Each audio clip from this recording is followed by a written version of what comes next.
Hey everyone, welcome to Youth Bombs. I'm Craig, I'm Holden. I'm David. and we're the voice of young conservatives in Alachua County. David, we're looking at a lot of gun issues recently. What do you have for us today? Last week, we saw a school shooting happen in Appalachia High School. And another thing that happened last week is that we saw the manifesto of the Nashville shooter released by the Tennessee Star.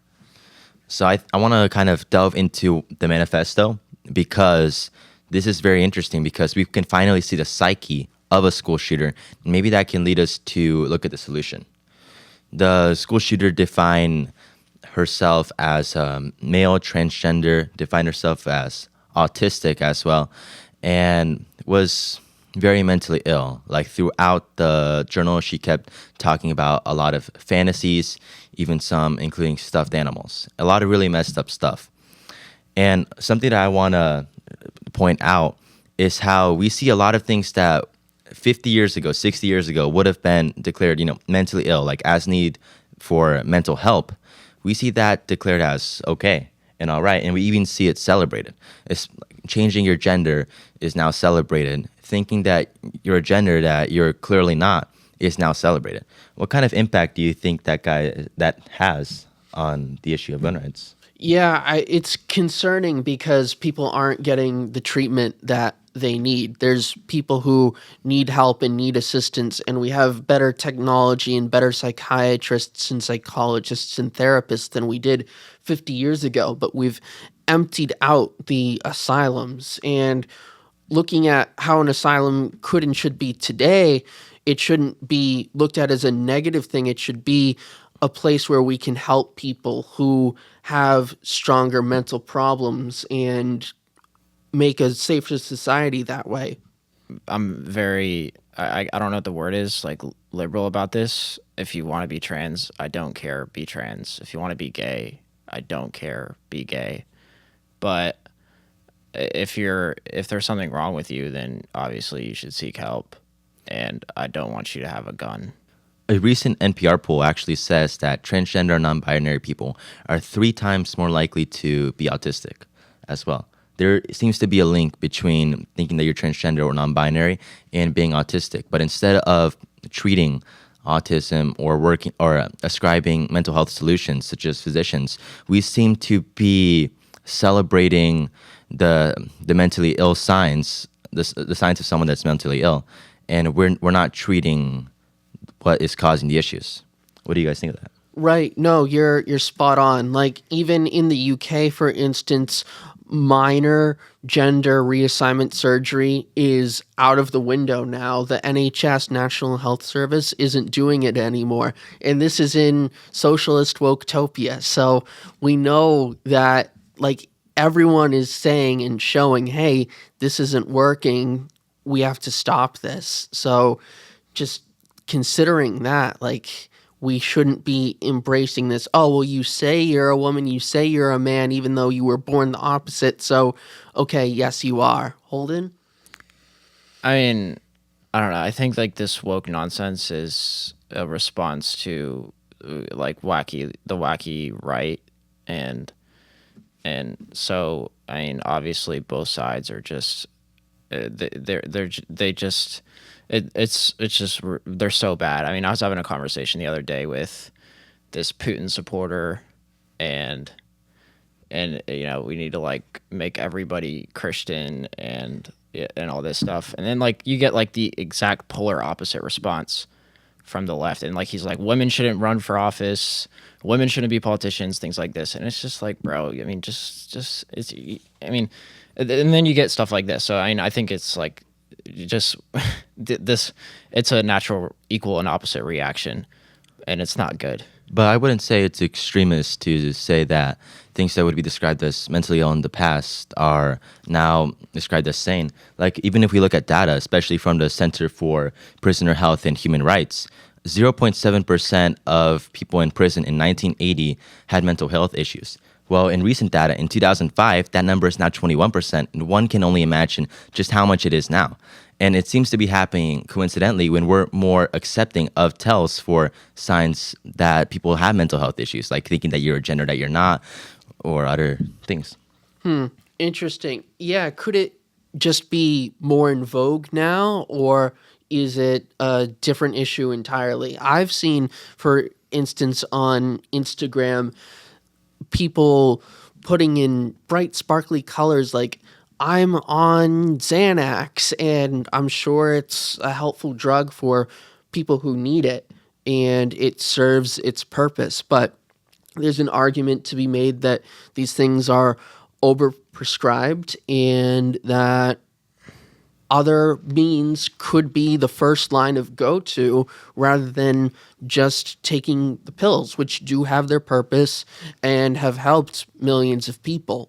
But you have to look at it dynamically and in an intelligent manner rather than, hey, maybe this isn't the first line here. Maybe we try something else first. And then if that doesn't work, like, is the person active? Are they exercising? If not, maybe we try that, and that can help big time for a lot of people. Science shows that.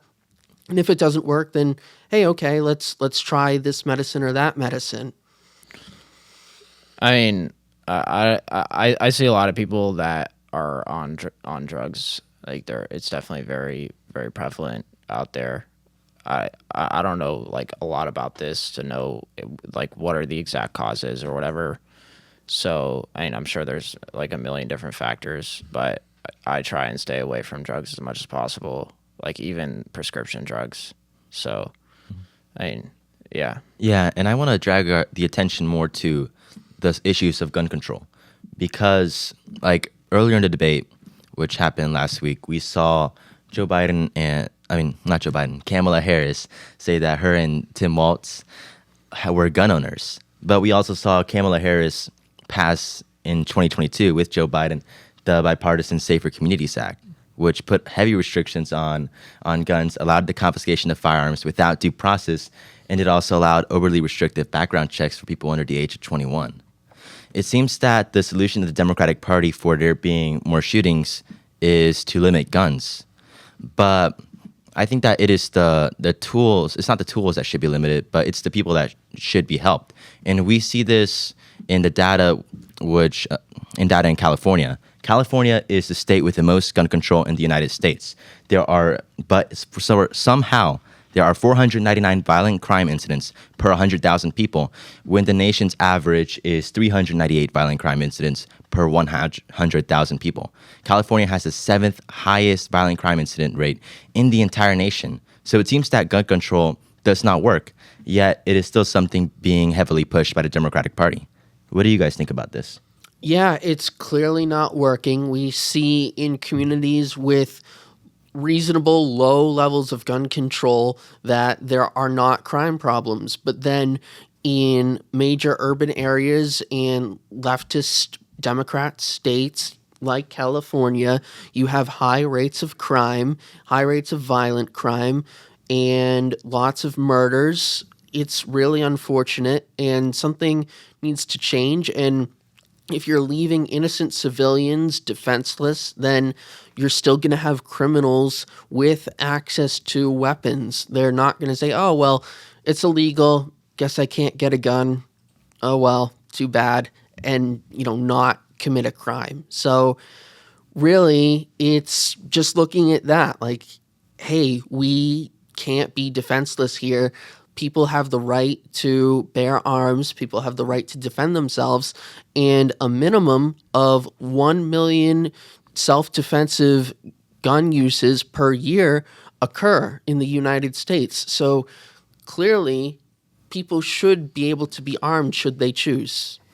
Well, the government needs to protect property rights. And if you own something, that needs to be yours, and the government needs to respect that as long as you're not hurting anybody else or committing a violent crime. So if you own a gun, you should be able to have that. It's your property. It's not the government's property. So if we want to live in a civilized society where property rights are respected, then you don't have gun control. It's that simple. I agree.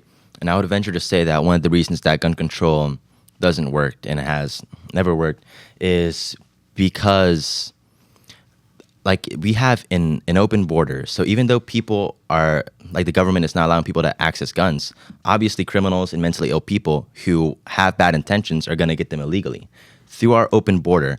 Don't you think that out of the at least 15 million documented illegal immigrants that have come through our border, some of them could come with guns and profit heavily off of selling it to mentally ill people and people who are criminals and don't want to get it and are obviously not going to go through all the legislative process in order to actually attain guns. It's really just harming the American citizens who want to have their right to bear arms. Yeah, absolutely. I mean, we know that the open border is a major cause for human trafficking, drug trafficking, and weapon trafficking. It's that simple. So, of course, we have strong problems that need to be addressed, and it's sad to see the country in such a sad state. We need change, we need safety, and we need the streets to be free of crime. And I think we can get there because the US has always had high levels of gun ownership, but we weren't seeing such violent crime rates occur decades ago. And that's something that could change if we have the political will. Well, I mean, from data that I've seen, violent crime is down, and over the last 150 years, they've been collecting data on immigrants. They commit crimes at lower rates every single year.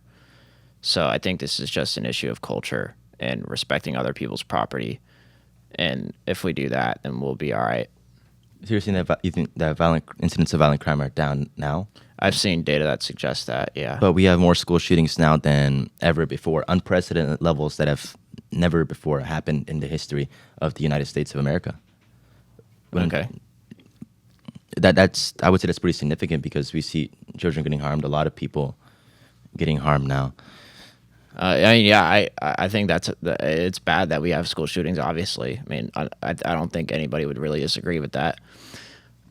But I've seen data that says violent crime is down. So, I mean, we just gotta live. We just gotta respect each other's property and whatever we want to do, as long as we don't hurt one another. The government is the ultimate infringer on property rights right now while we have guns. I definitely don't think getting rid of guns is the answer. Definitely don't think that. I think the culture needs to accept the fact that the government has gotten way too big and it taxes us to death and it doesn't respect our property. And we need to change that. And I think the culture needs to recognize that we've gotten here and we need to stop. That's it. Understandable. I'd just say, look, we've got serious cultural issues. We've got serious mental health issues. Something needs to change. We need reform. And that's how we can go about having a safer, better, and stronger country. With that, thank you everyone so much for watching. We really appreciate it. We upload every Monday, Wednesday, and Friday at 1 p.m. Don't forget to like, comment, and subscribe. And if you have any questions, feel free to reach out to us at youthbombs@alatrorepublicans.com. Thanks so much, everyone.